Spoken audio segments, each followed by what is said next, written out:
Police station में शारदा देवी रो रही थी। अनिल और सुनील हथकड़ी में थे। अरे भगवान, मेरे बेटे को छोड़ दो, ये सब मेरी गलती है, मैंने ही अपने घर को बर्बाद कर लिया। इंस्पेक्टर सख्ती से देख रहा था। प्रीति और सुनीता भी रो रही थी। माँ जी, अब कहिए, आपकी लंदन वाली सोच कहाँ गई? देखिए क्या हुआ हमारे घर का। प्रीति बेटी, मैंने सबसे बड़ी गलती की है। अब मैं समझ गई हूँ कि असली दौलत क्या थी। आखिर ये सब कैसे हुआ था, चलिए जानते हैं। 3 महीने पहले की बात है। उस समय खुशहाल परिवार का माहौल था। प्रीति और सुनीता मिलकर पूरे घर की देखभाल करती थी। सुनीता देखो, आज माँ जी का फोन आया था, कह रही थी लंदन में बहुत ज्यादा मजा आ रहा है। वाह दीदी, माँ जी पहली बार इतनी टूर गई है। शाम को अनिल और सुनील दुकान से लौटे थे। दोनों अपनी पत्नियों से बहुत प्रेम करते थे। अरे प्रीति, तूने फिर मेरे पसंद का खाना बनाया है। सच कहता हूँ, तेरे हाथ का खाना खाकर ही मैं तंदुरुस्त रहता हूँ। अरे क्या बात है सुनीता जी, आज तो आप बिल्कुल परी लग रही हो, परी। माँ जी आएंगी तो कितनी खुश होंगी। 2 दिन बाद हवाई अड्डे पर परिवार शारदा देवी को लेने पहुंचा था। 2 महीने पहले लंदन में कमला के घर शारदा देवी पहली बार विदेशी माहौल देख रही थी। शारदा देख, यहाँ की औरतें कितनी कॉन्फिडेंट हैं, कितनी स्मार्ट हैं, और तेरी बहुएं हमेशा साड़ी में लिपटी रहती हैं। कमला, लेकिन प्रीति और सुनीता तो अच्छी हैं, घर का ख्याल भी रखती हैं। अच्छी? अरे शारदा आंखें खोल, यहाँ बहुएं कितनी एजुकेटेड हैं, अंग्रेजी बोलती हैं, मॉडर्न ड्रेस पहनती हैं। तेरी तो बिल्कुल गंवार है। 1 हफ्ते बाद लंदन की एक पार्टी में शारदा देवी को शर्मिंदगी महसूस हुई जब कोई मेहमान ने पूछा, "So Sharda, what do your daughters-in-law do? Are they working?" वो घर भी संभालती है। देखा कितना एम्बैरेसिंग है। यहाँ सब पूछते हैं कि बहुएं कितना पढ़ी है। हवाई अड्डे से घर के रास्ते में कार में सन्नाटा था। शारदा देवी की बदली हुई शक्ल देखकर सभी हैरान थे। उनके कपड़े, सब कुछ बदला हुआ था। घर पहुंचकर शारदा देवी अपनी बहुओं को देखकर भी नाक मुंह सिकोड़ गई थी। हाय राम, कमला सही कह रही थी। लंदन की लेडीज कितनी कॉन्फिडेंट हैं और मेरी बहुएं बिल्कुल गांव की लगती हैं। अगली सुबह सूर्योदय के समय ही शारदा देवी का पहला धमाका हुआ। ये क्या बदबू आ रही है? अरे हाँ, ये तो हमारे देसी खाने की बदबू है। जी माँ जी, कोई परेशानी है क्या? हाय राम, मेरी बहन सही कहती है, तुम दोनों को जरा भी शर्म नहीं है। अब हमारे घर में सिर्फ इंग्लिश खाना बनेगा।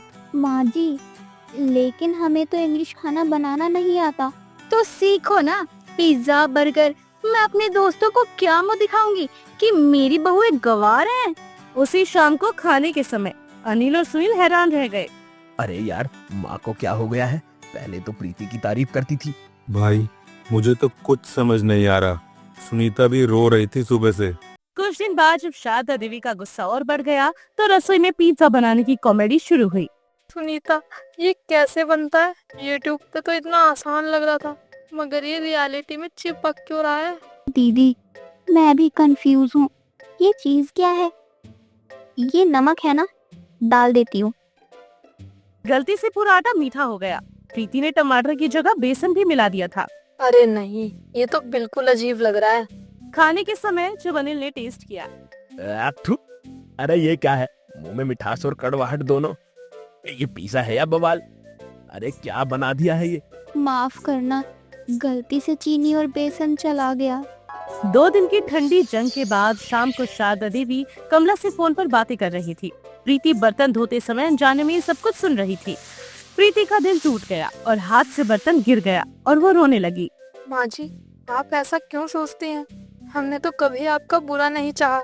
रात को प्रीति ने रोते रोते सुनीता को सब कुछ बताया। सुनीता, माँ जी हमें निकालना चाहती हैं, उन्हें हमसे शर्म आती है। दीदी, हमने तो कभी कुछ गलत नहीं किया। हमने तो अपनी जान लगा दी इस घर के लिए। अगली सुबह नाश्ते के समय प्रीति ने हिम्मत करके सीधे सवाल किया। माँ जी, कल रात मैंने आपकी और कमला मौसी की बात सुनी। हमारी कोई गलती है तो साफ साफ कहिए। हमने तो अपना घर बार छोड़कर इसको अपना सब कुछ माना है। तुमने सुना? अच्छा तो सुनो। माँ जी, अगर कोई भूल की है तो हमें माफ कर दीजिए। हम उस गलती को सुधार लेंगे। हाँ, बहुत गलतियाँ की हैं तुम दोनों ने। मेरी इज्जत की तो धज्जियाँ उड़ा दी है तुम दोनों ने। मेरी बहन सही कहती है। अनिल और सुनील जो अब तक चुप थे अब बर्दाश्त नहीं कर सकते थे। बस माँ, बहुत हो गया। अरे प्रीति ने इस घर के लिए अपना सब कुछ छोड़ा है। माँ, अब तो हद हो गई है। अब मुझसे और बर्दाश्त नहीं होता। प्रीति ने एक जबरदस्त कदम उठाया। ठीक है माँ जी, लेकिन जाने से पहले मैं आप शारदा देवी को झटका लगा, लेकिन वो अभी अड़ी रही। चुप रहो, बहुत हो गया। मैं तुम्हारी माँ हूँ, मैं जो कहूँगी वही होगा। इन दोनों को इसी वक्त निकाल दो। सबसे बड़ा धमाका तो तब हुआ जब अनिल और सुनील ने अपना फैसला सुनाया। ठीक है माँ, अगर आपको लगता है हमारी बीवियाँ गलत है तो हम भी चले जाएंगे। हाँ माँ, आप चूज कर लीजिए, आपको हम चाहिए या आपकी गलत सोच। जब बात बहुत ज्यादा बढ़ गई तो अनिल ने पुलिस को फोन किया। अरे साहब, हमारे घर में बहुत बवाल हो रहा है। माँ ने हमारी बीवियों को निकाल दिया है। सभी घर छोड़कर चले गए। शारदा देवी अकेले रह गई। अरे भगवान, मेरे बेटे को मैंने ही भगा दिया। अब मेरे पास कुछ नहीं बचा। हाँ, मैं कहाँ जाऊंगी? पुलिस स्टेशन में जांच के दौरान सच्चाई सामने आई थी। कमला का असली चेहरा खुला था। हाँ साहब, मैंने शारदा को भड़काया था। मुझे जलन होती थी उसी खुशी से। कमला, तूने मेरे साथ सही में धोखा किया है। मेरे घर को तोड़ दिया तूने। हाँ शारदा, क्योंकि तेरे पास सब कुछ था और मेरे पास कुछ भी नहीं। इसीलिए मैं चाहती थी कि तू भी मेरी तरह अकेली हो जाए। पुलिस ने कहा था कि एक फैमिली डिस्प्यूट है और घर जाकर इसे प्यार से सुलझाना चाहिए।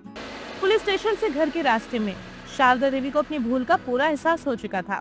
प्रीति बेटी, सुनीता बेटी, मुझे माफ कर दो। मैं कितनी अंधी थी। तुम दोनों ही मेरी असली दौलत हो। माँ जी, हम में से कोई आपसे गुस्सा नहीं है। हम तो बस इंतजार कर रहे थे कि आप हमें कब वापस बुलाएंगी। माँ जी, अब आप वापस हमारी प्यारी माँ हैं। अगले दिन करवा चौथ का त्योहार था। शारदा देवी ने वापस अपने पुराने कपड़े पहने।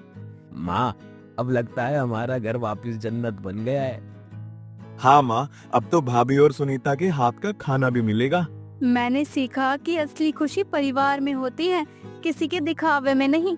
तुम सब मेरी जिंदगी हो।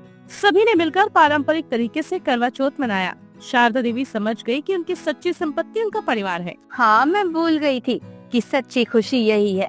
विदेशी करवा चौथ में तो मैं अंधी हो गई थी। घर में फिर से वही पुराना प्रेम और खुशियाँ लौट आई थी। सभी समझ गए थे कि परिवार से बड़ी कोई संपत्ति नहीं होती। आशा एक नंबर की लालची औरत थी और आशा का एक ही बेटा था, अतुल। अतुल नेहा नाम की एक लड़की से बहुत प्यार करता था जो एक गरीब घर की थी। जब इस बारे में आशा को पता चलता है तो आशा अतुल से कहती है, बेटा तू प्यार में अंधा हो गया है, पर मैं नहीं। अरे मैंने दिन रात मेहनत करके इतनी मुश्किल से तुझे पाला पोसा है, इतना बड़ा किया है, और आज जब तेरी शादी की बात आई है तो तू अपनी जिंदगी का फैसला खुद कैसे कर सकता है? हाँ माँ, क्योंकि मैं नेहा से बहुत प्यार करता हूँ और नेहा बहुत अच्छी लड़की है। वे आपका और इस घर का बहुत अच्छे से ख्याल रखेगी। आपको जैसी बहू चाहिए ना, वो बिल्कुल वैसी है, सुशील और सुंदर। पर बेटा वो गरीबी है ना, और मैंने बड़े सपने देखे हैं। जिन लोगों ने मेरी गरीबी का मजाक बनाया है, मुझे उनका मुंह बंद करना है। बेटा मैं चाहती हूँ कि तेरी शादी अमीर सुरभि से हो जाए, तो इसमें गलत ही क्या है? मैंने तेरा भविष्य देखा है ना, तभी मैं तुझे बोल रही हूँ, तो इस गरीब लड़की का पीछा छोड़ दे। माँ, आप मेरा भविष्य नहीं, सुरभि का पैसा देख रही हैं। आपको दहेज का लालच है, पर मुझे कोई लालच नहीं है, इसलिए मैं नेहा से ही शादी करूंगा। मैं भी देखती हूँ मेरे जीते जी तू उस लड़की से शादी कैसे करता है। माँ, आपको नेहा पसंद नहीं है और आप उसे इस घर में लाओगी नहीं, तो क्यों ना मैं ही इस घर से चले जाऊं, आप रहिए अकेले। रुक जा अतुल, अगर आज तूने इस घर के बाहर एक भी कदम निकाला ना, तू मेरा मरा हुआ मुंह देखेगा। बस करो माँ, जितना प्यार मैं नेहा से करता हूँ उतना ही प्यार मैं आपसे भी करता हूँ, और आपको अपनी आंखों के सामने मैं मरता हुआ नहीं देख सकता, इसलिए मुझे ये रिश्ता मंजूर है। आप जिससे जब बोलोगी मैं कर लूंगा शादी, आप मत बोलो बस ऐसा। अतुल अपनी माँ के दबाव में आकर सुरभि से शादी करने के लिए हाँ कर देता है। बहुत जल्द आशा अपने बेटे की शादी शहर की सबसे अमीर लड़की सुरभि से करवा देती है और इस तरह सुरभि दहेज में सोने का पलंग लाती है। अपनी बहू के साथ सोने का पलंग देखकर आशा की तो आंखें फटी की फटी रह जाती हैं और वो अपनी बहू के पैर दबाते हुए उससे कहती है, बहू तू इस घर की बहू ही नहीं बल्कि लक्ष्मी है। लक्ष्मी बहू, तुझ में तो साक्षात लक्ष्मी माँ नजर आती है। आज से पहले कोई भी लड़की दहेज में सोने का पलंग नहीं लेकर आई होगी और ना ही किसी की इतनी बहू अमीर होगी। जितनी मेरी बहू अमीर है। सासू माँ, मैं अमीर नहीं बल्कि राजकुमारी हूँ, और मैं सोने का पलंग तो क्या, आपके लिए और अपने परिवार के लिए सोने का महल तक खड़ा कर सकती हूँ। मेरे पास ना पैसों की कोई कमी नहीं है, बस मुझे ऐसा परिवार चाहिए जो अच्छे से देखभाल कर सके, और ऐसा पति चाहिए जो समझदार के साथ स्मार्ट भी हो। और अतुल बिल्कुल वैसा ही है। इसलिए जब मैंने अतुल को देखा तो मैंने उसी वक्त सोच लिया था कि शादी करूंगी तो सिर्फ अतुल से करूंगी। बहू, ये तो भाग्य है मेरे जो उस दिन तेरी नजर मेरे बेटे पे जाकर रुक गई। अरे रातों रात अमीर हो गए हैं हम तो। मैंने तो पक्का कुछ अच्छे ही कर्म किए होंगे जो मुझे तू मिली है। किस्मत तो है सासू माँ आपकी अच्छी। अच्छा, अब यहाँ से जाइए, मुझे थोड़ा आराम करना है। अपने सोने के पलंग पर मैं आपसे बाद में बात करूंगी। अभी तो मैं बहुत थक गई हूँ। सुरभि जितनी अमीर थी उतनी ही घमंडी भी थी। वो दहेज में सोने का पलंग तो लाती है, पर उस पलंग के आसपास किसी को भटकने नहीं देती। वहीं दूसरी ओर आशा भी परछाई की तरह हर समय सुरभि के साथ रहती। और ऐसे ही एक दिन, माँ, तुम ये खाना किसके लिए लेकर जा रही हो? बेटा, ये खाना मैं अपनी प्यारी बहू के लिए लेकर जा रही हूँ, और मैं उस सोने के पलंग पे बैठूंगी और अपनी बहू को प्यार से खाना खिलाऊंगी। माँ, मुझे विश्वास नहीं हो रहा है कि आप मेरी ही माँ हैं। आप इतनी लालची और स्वार्थी कैसे हो सकती हैं? घर में दहेज में सोने का पलंग क्या आया, आप तो खुशी से पागल ही हो गई। आपकी वह अमीर बहू जो सोने के पलंग पर बैठी है, आपकी बेवकूफी का फायदा उठा रही है। देखना एक दिन वो आपको अपना असली रंग रूप दिखाई देगी, और आपके इस लालच के चक्कर में ना वो आपको अपनी नौकरानी समझती है, ना कि सास। बेटा, जब बहू दहेज में सोने का पलंग लेकर आती है ना, तो सास को उसकी पैरों की जूती बनकर रहना ही पड़ता है। और मैं तो खुश हूँ अपनी बहू की सेवा करके। माँ, आपको ये जिंदगी चाहिए थी? छी, मुझे विश्वास नहीं हो रहा। तुझे कुछ नहीं पता। अतुल अपनी माँ के इन हरकतों से बड़ा ही परेशान हो चुका था और बिना कुछ खाए पिए वो ऑफिस के लिए निकल जाता है। समय यूं ही गुजरता है। गुजरते समय के साथ सुरभि अपनी सास की बहुत इंसल्ट करने लगी थी, और वो अतुल को भी अपने पैर की जूती समझने लगी थी। ऐसे ही एक दिन जब सुरभि नहाने के लिए गई थी तो आशा उसके सोने के पलंग पर बैठ जाती है, और अचानक से सुरभि वहाँ पर आ जाती है। अपनी सास को अपने सोने के पलंग पर बैठा देखकर उसका हाथ पकड़कर उससे कमरे से धक्के मारकर बाहर निकाल देती है और उससे कहती है, ए बुढ़िया, तेरी हिम्मत कैसे हुई मेरे सोने के पलंग पर बैठने की? तू अपनी औकात भूल गई है क्या? तेरी औकात मेरे पैरों में बैठने की है, ना कि मेरे सोने के पलंग पर। पर बहू।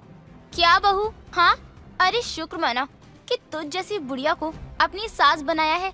इसका मतलब ये नहीं है कि तू मेरे सर पे बैठकर तांडव करे। देख, मैं तुझे सिर्फ तेरे बेटे के लिए झेल रही हूँ, और जिस दिन तेरा बेटा मेरी मुट्ठी में आ गया ना, उस दिन मैं तुझे घर से निकाल फेंकूंगी। बस एक बार अतुल मेरी मुट्ठी में तो आ जाए।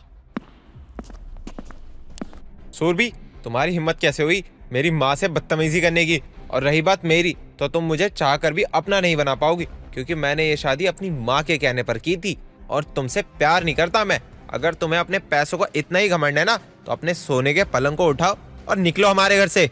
अतुल बेटा, तू सही कहता था कि मैं लालच में अंधी हो गई थी, और आज भगवान मुझे ही सजा दे रहे हैं। मैंने पिछले जन्म में कुछ अच्छे पुण्य किए होंगे जो मुझे तेरे जैसा बेटा मिला। मैं जो सोने की पलंग की लालच में इसकी बातों में आ गई थी, और तेरी शादी इस घमंडी और अकड़ू लड़की से करवा दी। भगवान का शुक्र है कि तू इस चालबाज लड़की के काबू में नहीं आया। अगर तू इसके काबू में आ जाता तो पता नहीं मुझ बुढ़िया का क्या होता। काश मैंने तेरी बात मान ली होती और तेरी शादी तेरी मनपसंद लड़की से करवाई होती, तो शायद आज मुझे ये दिन नहीं देखना पड़ता। माँ, गलती हर इंसान से होती है, पर गलती होने के बाद भी जब इंसान को अपनी गलती का एहसास ना हो ना, वो अपनी गलती को सुधारे ना, तो वो बड़ी गलती होती है। तू सही कह रहा है अतुल, अब समय आ गया है, मुझे अपनी गलती सुधारनी होगी। इसलिए जितने प्यार से मैं अमीर बहू को इस घर में लेकर आई थी, उतने ही प्यार से मैं अपनी बहू को इस घर में लेकर आऊंगी। सूरभि, बस अब बहुत हुआ, बहुत सेवा कर ली मैंने तेरी, बहुत इस्तेमाल कर लिया तूने मेरा। अब मुझे माफ कर दे, मुझे मेरे घर में अब मेरी औकात से बाहर बहू नहीं चाहिए। माफ करना माँ जी, पर इतना आसान नहीं है मुझसे पीछा छुड़ाना। तुम माँ बेटे को क्या लगता है तुम दोनों मुझे घर से निकाल दोगे और मैं चुपचाप यहाँ से चली भी जाऊंगी? नहीं नहीं, मैं यहाँ से कहीं जाने वाली नहीं हूँ, क्योंकि अतुल से शादी हुई है मेरी और मैं इस घर की बहू हूँ।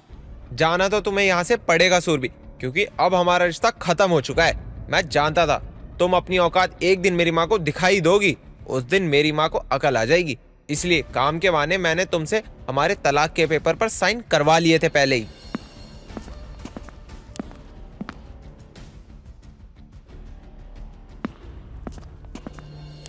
नहीं, ऐसा नहीं हो सकता। तुमने मुझे धोखा दिया है।